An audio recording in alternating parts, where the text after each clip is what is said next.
Alrighty, everybody, welcome to episode 3 of the Self-Liberation Podcast. I am Nathan Hawken, and of course I have with me again... Christie Mokutupu. Welcome, everyone. Welcome. So today we're going to, I'd say mix it up a little bit, but it seems like we're always mixing it up because we've got a few things that we want to talk about. But Christie and I had a chat prior to today, and we were asking, what are we going to talk about today? And as much as we wanted to go into some more introspective work and personal development type of work, Christie has been working on something incredible for, 3 months, 4 months, a year? How long has it been now? 8 months. 8 months, yeah, cool. Yeah. So Christie has been working on a project called the Voters Guide for the Australian election, which has just happened as of today in 2022. So we thought it'd be an incredible idea to just talk about that as a process. Christie's obviously created something. She had an idea, she wanted to put something together. She set herself a goal to achieve it. And here we are 8 months later, it's all come to fruition. And she's, from as far as I can tell, very happy with what has happened. So what I'll do, Christie, I'm just going to pass it over to you. I'll start with a bit of a question. So tell us, what was the Voters Guide that you put together? And more importantly, what was your inspiration about creating this? Thanks, Nathan. Thanks for that. So the Voters Guide was created out of frustration last year when COVID mandates, lockdowns came out. I was already looking at wanting to get into politics, but I realized I actually didn't know a lot about political parties, voting, elections. I realized the Australian public didn't know. A lot of them didn't care. I myself in my 20s, I was the same. I couldn't care less. I was too busy doing other things. Politics and religion are the last things that people want to talk about. And that was impacting us because here we are with mandates and lockdowns and all these things, and we don't know what's going on. We're like, how are they doing this? How is this possible? And all these questions came out in 2021. And I was going down the path of becoming a politician. So it's through just asking these questions and getting really frustrated at how we as Australians are in this position that the Voters Guide was created. And so it's there to help encourage, empower Australians and educate Australians to vote and to take an interest in politics, law and government. And we wanted to, obviously I wanted to do everything within a few months, but it doesn't work like that. But the goal is definitely to constantly make it fun, simple, easy, and to get as much information to the Australian public as possible, to as many Australians as possible, in order to help people be informed with their voting and at elections. And not just that, just know what's going on in terms of, how we run Australia, how we run the nation, laws, how they get passed, what they can do, how they can be on the court to help change issues in Australia they're not happy with, anything to do from education to employment to jobs, businesses. I mean, so many things impact us, yet we don't want to take a look at politics. And so the Voters Guide is literally just an introduction to get people to have a look, and then we want to really go deeper as the years go on into helping Australians. Yeah, that actually sounds really important because I was like you. I probably still am in that respect where I had no interest in politics or religion. In fact, the only time politics and religion would tend to come up would be at Christmas time or some type of family gathering. And usually there's drinking involved around that time as well. And especially these days, that type of conversation tends to lead to some type of argument, especially when we start getting into religion and people who are with religion or against it. But for me personally, when it came to politics, I had no idea. I don't have much of an interest in politics these days as it is. But as you said, those last couple of years, there's been a lot of things which are that doesn't make sense. I don't really get how they're able to do this. I don't really understand it. A lot of it's still I don't really want to understand it. But when they're forcing things on people, it's you have to start to question it. And so one of the things I also found, a lot of people that I'm sure the Voters Guide is for, it's who do I turn to, or what can I look at that's going to provide some type of information? Because you can go to one party and they're just going to tell you about how awesome their party is and what they're going to do and those type of things. And then you've got all the other parties, and I always found it's when you're in the middle like that, it's who do I trust? Who can I trust? Who's actually going to do what they say they're going to do if they were voted in, and if they get in? And it's I always found that uncertainty of it all. It's I don't really know, because my own personal belief, and this is my own personal belief, whether it's accepted or not by others, it's I always found that no matter who got in, they had their own agenda and they ended up just like saying whatever they needed to say to get in, and what happens as a result is very different, usually. And this is coming from me with no expertise or no knowledge in politics, just my general perception of it all. But I found that quite a lot, and that kind of put me off it in general. And as I try to look at it these days, I probably have a little bit more interest, but I don't see too much has changed, except maybe there's more of the smaller independent parties starting to rise up because people want probably more of a change. That's what I found anyway. That's right. Well, I definitely was going, okay, I was going independents and minors. I was like, okay, we need to look at them because these major parties are letting us down. So I actually started the voters guide and drew a lot of volunteers in from saying, okay, we're going to do a voters guide for minor parties and independents and focus on them. And we're going to get Australians to look at more Australians to look at minor parties and independents. And it shifted. We ended up doing an unbiased voters guide. But my personal view and stance was to let's vote. I want to vote minors and independents, and let's focus on that. But as the process and journey went on, we decided that having an unbiased platform and having all the information there for them to compare major, minor independents was better for the Australian people. So rather than doing what's best for me or the group, what we believed, we're like, what's best for the Australian people? And that was to give them the whole broad aspect of parties, politicians, elections, and then let them decide as informed voters. Yeah, that is cool. Like, I really love that because I don't think there's enough of that happening in life in general these days. Like giving the deciding power back to the people, or like giving them all the information that's there, which I think is super important. But you're right, there's not enough of that happens these days. So now that you've created this, you've done it, you've put it up there, how has it been received? It's quite quiet at first because, like at the beginning, we had these huge plans to get it into every household in Australia and to do this major marketing campaign. And towards the end, you know what it became about? I just needed to get it out before the election. So we released it literally less than 2 weeks before the election. And everyone had their voters' guides out. Everyone had released everything. So it didn't become now about what we could. It was just results or what's the reach or impact of others. It was that we delivered before the election, and that we could help a handful of voters. So far, I've heard a few people reach out and say thank you. It was so helpful. But we really won't know until after, because we've just released it. We did the elections today, and we released it 2 weeks ago. And then we've only got a few hundred followers on each page, and I haven't really done all the networking with people that I wanted to. So really, it's kind of still quiet. So not many people know about it. In the freedom movement, people knew I was working on it, but I think coming in the state elections coming up, New South Wales state election coming up next year, and then future federal elections, people are absolutely going to hear about us, and it's going to be much bigger. But I'm still so happy that we just released it before the federal election in time. That's the relief right there, because no matter what happens as a result of what happens in this year, as now the foundation has been laid for what you're going to build upon in the future. And I think this is where we start getting quite important, important to realize when we do set ourselves a goal like that. Sometimes it's just about getting it done. Do you know what I mean? Because what happens as a result is always going to be out of your hands. You set yourself a goal, you work towards it, you create it, you get it done on time, but that's the push. Because I'd imagine that at any stage over the last 8 months, it could have almost felt like an impossible task, considering what else you've got on your plate, the other things you're working on, life as well, being there for the family and those type of things. But to actually get it done, whether it's a day before the election, 2 days before the election, 2 weeks before the election, no matter what, you still did it, right? You still got yourself there. You made everything come together. So what I'm really interested in, how does that feel, knowing that you set yourself a goal and a target and you reached it? Now, where I'm at now, it feels fantastic because I've walked through that process of, like, when I was an Olympian and you lose a game or you didn't get the result you want, even if you did win, you still had a bad game while the others played well.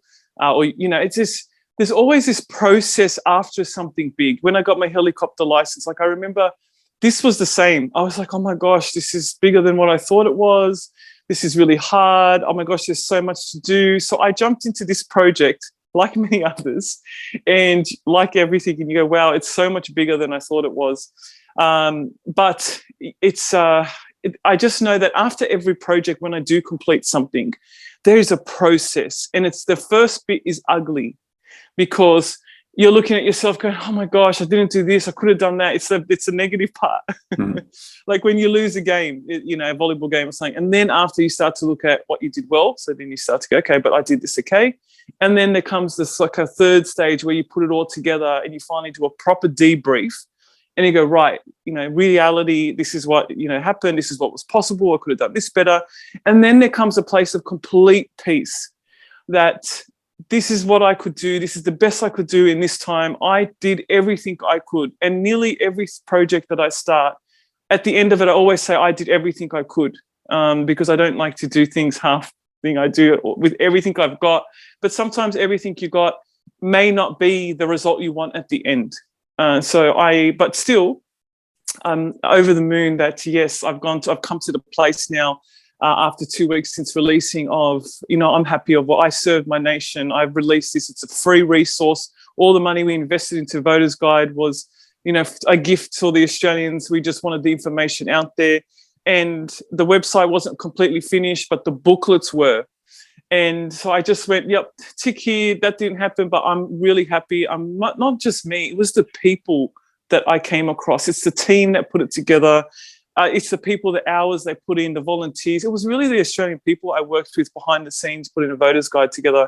That was really the true win, to see Australians get together to really help other Australians. Yeah. Now that right there is so important to realize, you know, realize for yourself. And I think it's important for people to realize that no matter what the goal is that you're working towards, the result, and I think I'm probably going to misphrase you here, but you said it's like, what the result that you get, it may not be exactly what you wanted, but if you've done the best you can, like this is the result that has happened. You know, this is the result. You know, and that's it. Because, you touched on it as well, where the first part is like, oh, I did this wrong. All right, you kind of pick it apart. You've just achieved something incredible for the last 8 months, right? The first thing we tend to do is notice what's wrong with it. You know, what's the bad thing? What didn't I do? Right? Rather than actually stop for a second and say, you know what? Hells yeah, I've just done this. I've just finished it. I've completed it. Because this is what I've found funny or interesting in regards to goal setting, is when you actually reach the goal, I don't think it feels as good as the whole process when you look back on it. So you get it and you're like, yes, I've done it. That moment of satisfaction, of whatever that feeling is for you when you hit a goal, it's like, it feels good, but it's almost like, oh, that's done now. What's next, right? But it's that whole process that you go through, the people that you've brought together in this project in particular, you've brought together people that have worked for you to put this together, not just for you personally, but like for the Australian people. All the information that they compiled, everything, is a result of you taking the action, getting it out there. No matter what the result was, you finished it. You did it. You got it done, even on time, because it was before the election. I'd say if you got it done by election day, that's at least fine as well. But it happened. Yeah, right. But that's the result. And I think this is the important thing that people have to think about when they're setting themselves a goal, a desired outcome, some type of target to work towards, that it is what happens along the way that is the important stuff. And when you get there, it's amazing. But the growth that you've gone through to make it happen is the juice. As you've gone through the process, what did you find personally were your biggest challenges? Faith, my faith. It was testing my faith as a Christian, to really trust God, because I pray and I seek God about every project that I do, about every step that I take on everything. And, you know, getting the money and the resources and the people and everything, I just had to have this faith and this trust week by week. I was literally going week by week, and I must admit, I was really proud at one stage, and I said to myself, gosh, I'm doing really well, because I finally was operating in faith and trust each week that it was all going to be okay, and we were going to get everything we needed will be provided to complete the project. And just not losing hope or giving up or thinking it's not going to happen, and just having this absolute conviction, faith and trust. If I wasn't a Christian, I would just have to dig in deep. But as a Christian now, I just put that faith and trust in God, that God will get me through this and will be my provider each and every week, and then provide the resources and the funding to each week to pay people, to pay for things. So yeah, I'm really proud of my faith journey with God in terms of trust and in the process. Yeah, we kind of get caught up in the how all the time. And I do this myself. We think, oh yeah, I'd like to go and achieve this, or I'd like to aim for this. And the first thing we think about is like, yeah, but how are we going to make that happen? How are we going to get the resources? How are we going to get the money? How are we going to get the right talent to help us put everything together? But it's not about that. Because as you just said, the resources will always come your way. Right? The more that we can let go, the more we can just go off faith, that we can trust ourselves, trust our abilities, trust that whatever external forces are out there, they're actually serving us and they'll provide us with what we need. Then we'll start to realize that it will come. And if we're letting that go, then we're not wasting any energy on the possibilities of how we're going to sort it all out, because that will come. We're putting our energies towards just making it work, making it happen, particularly in those down times, the times when it feels like this goal, this task is maybe hopeless, or it's too much, or we've added too much on our plate, the pressure's too much, it's not coming together. It's during those moments where we need to let go the most and just kind of go with it and just appreciate where we are, what's happening now, and the challenge that we have right now, because it's all the steps to help us get to that desired goal, that desired outcome. Yeah, you hit it on the head. It's in those moments that we have to let it go. And it's in those moments that you truly see, you take it to the next level in terms of your character, your resilience, your perseverance. When you get through, each time you get through one of those lows, or those things like where it's really hard, you let it go and you get past it, it just gives you another block of character and resilience and perseverance that helps you moving forward as a human being.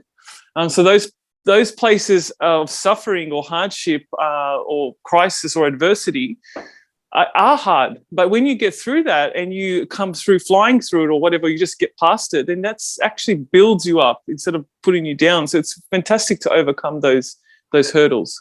It's like a sense of confidence, or a newfound confidence in yourself and your abilities. Yes. Because no matter absolutely. no matter what, you can look back and say, I did that. And even if that thing was getting past the hard time. This is a lesson I try and teach, like my daughter and my son. My daughter, especially because she's 5 at the moment. And anytime she's struggling to do something which she's already done, like she's writing and she's doing her letters and numbers and things like that. Anytime she tries to do something which she's already done before, I like to remind her of that fact, because she might try it again, it's not the same, or it's not working properly. Like she might try and draw a heart, for example, and it's a little bit wonky, or it looks more like a circle. I try and remind her that she's done it before. And if she's done it before, she can then do it again.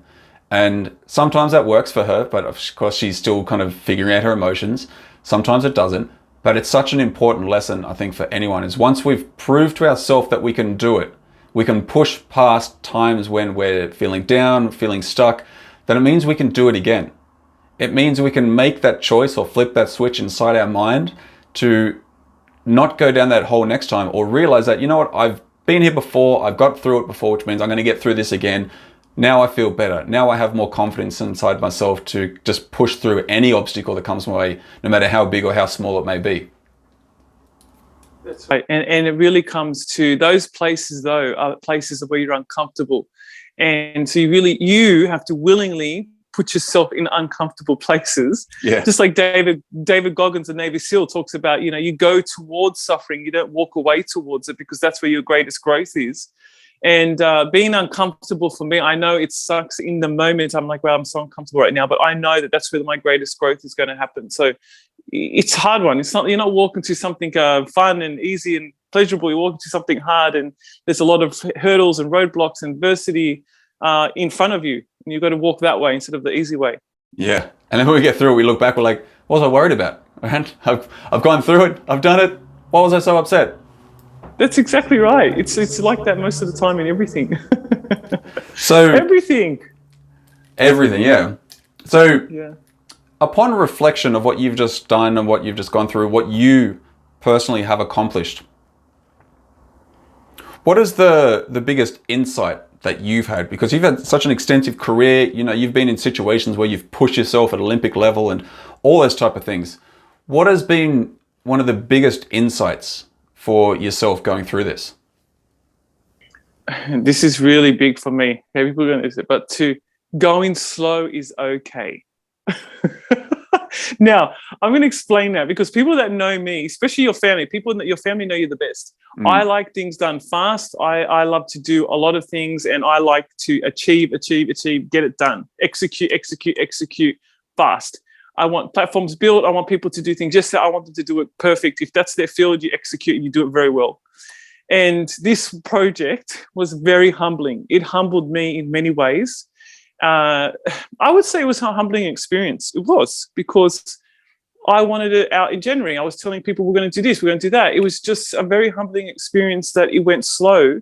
And God really was teaching me about how the beauty of going slow is to set things up correctly, to really put in systems in place and think more long-term rather than trying to execute fast.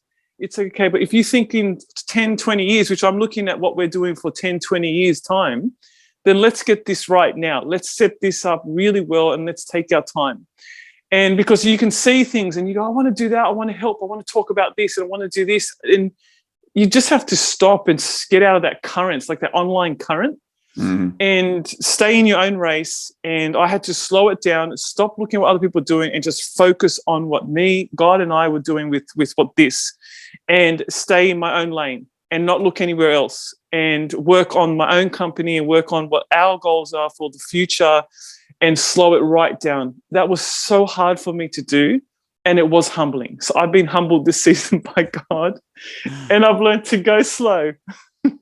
Yeah. Come last in a way. Going slow means you're going to come last. The people that are fast get there first. Yeah, but that's it. I think sometimes, like, even when you're coming last, it doesn't mean you're not winning, right? It doesn't mean you're not the winner. Exactly. It just feels this feeling of going so slow like a turtle. Yeah, it's the opposite of everything else in life these days, because everything else is just super quick. You know, you want something, you can have it pretty damn quickly. Rich Liffen talks about it in his book, The Prosperous Coach. He says, you have to slow down to speed up. And he puts it in the context of like enrolling clients. And this is something which I think like I've adopted into the way I approach enrolling clients into my coaching. But I see a lot of coaches out there really struggle because they're hunting for the next client, or they're trying to sell the next client, or trying to get them into their program, which I think is the opposite way to approach it. You know, the best thing you can do is start with a relationship and start with service and slow down the process. Don't try and get on a 15-minute call and just try and sell them your product then and there. Slow down, get to know them, understand who they are, and only if it's a fit, then you can go ahead and maybe propose to them and have no expectation on the outcome. You know, it's not like I'm expecting this to happen or I'm going to force this person to buy it. It's not even about that. If it's the right fit, it'll work. So that slowing down to speed up, I think, is so important. And the more people can then actually adopt that in most places in their life, the easier life becomes, because you're not too worried about competing with everyone. You're just focusing on creating your own thing, doing what you need to do. I think that's an incredible lesson. So how do you feel right now? Here's a bit of a different question. Have you actually stopped and given yourself that pat on the back and said, you know what? Awesome work, Christie. You did it. I did. Today was because today's actual election day. And I could have volunteered at booths and things like that, but because I put 8 months in, I am exhausted. I'm absolutely exhausted. And even though on a website in the booklets, to some people, it doesn't look like much work, but that is hours and hours, like 8 months worth of work there. And so I'm exhausted. And so today I pat myself on the back because it's done. Like today is the finish line, really, for us. And for the finish line, because we've got more elections, but it was the finish line. So today's the first day I patted myself on the back. I'm tired, I'm exhausted. And that's why I didn't volunteer or do anything at the polling booth, because I really needed time off myself. And that's coming now. I'm going to have a bit of a break now. But just relieved, definitely patted myself on the back today. And if people tried to tell me I should be doing this, I should be doing that, I told them straight. I said, no, this is what I'm doing. I've done this. I'm proud of what we've done. and this is what I'm doing today, and it's what I'm going to be doing. Because, people are always going to tell you, you need to do this, you need to do that. Okay, no, I don't need to do nothing. We've done this, we've delivered this is what we're doing, and moving forward, we'll be doing that. And that's it. And you just end the conversation right there. Yeah, that's awesome. It's like vote 1 Christie for being amazing. No, I don't want to even go there. I don't want people to look at me. That's one thing I did too with last year too. It's like, okay, like I'm just getting started in this game with all the world issues in global politics and things like that. So it's like, we got to point people in a direction where people are really, it's there in their prime, or it's their turn to like really represent people. So I like to point people in the direction of like Ricardo Bosi, Mark Latham, and leaders that have done the time, that are ready to serve our people. I really point people in the direction of them and say, vote for them. Yeah. They're going to lead us into somewhere good. They're ready. My time will come, but it's not right now. Yeah.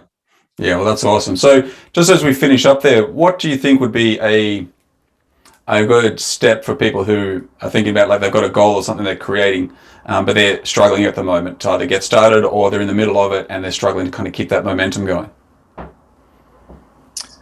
Definitely the first thing would be to, make the first goal's got to be, I'm going to do it at all costs. I did that for my helicopter license. I remember when I was failing exams, I said, I'm going to do this at all costs. I'm not going to quit until I get it. And then I remember saying that with the Voters Guide about 3 or 4 months in.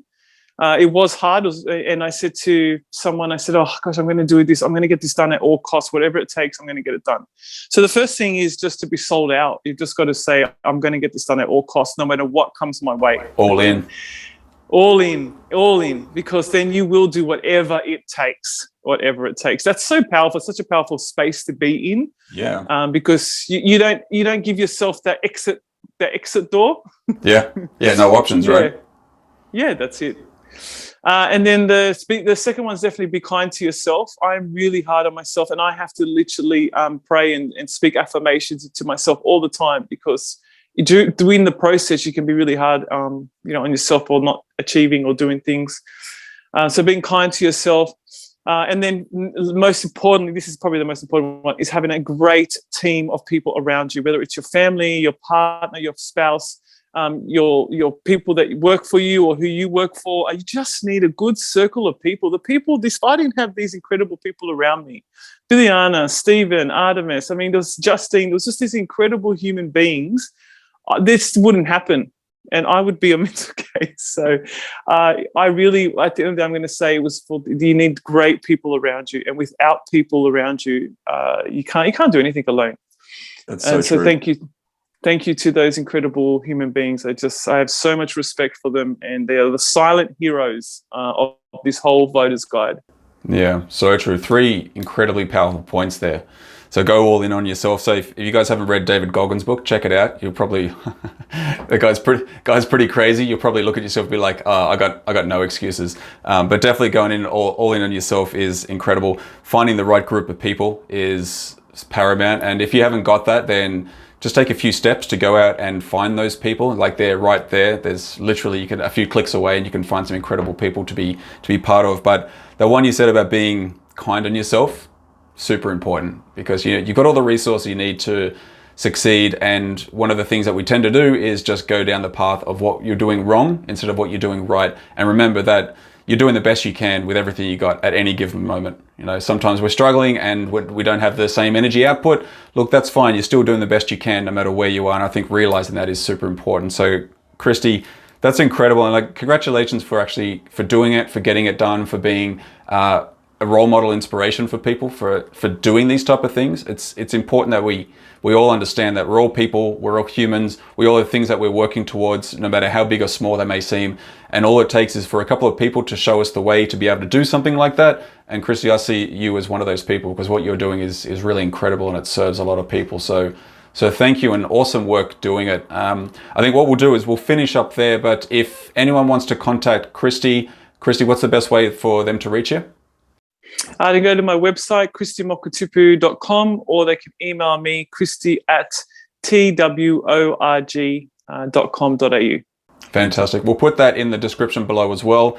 And Christie also has a Patreon page. So if you like what Christie's doing and you'd like to support her in some way, then check out her Patreon page. There's a few options there. And same with myself. So if you want to contact me, if you're struggling with anything, or if you're looking for some coaching or whatever it may be, maybe even just have a question, you can hit me up on info@nathanhawken.com, or you can check out my Patreon page as well. If you like some of my stuff and you'd like to support our work as well, that'd be great.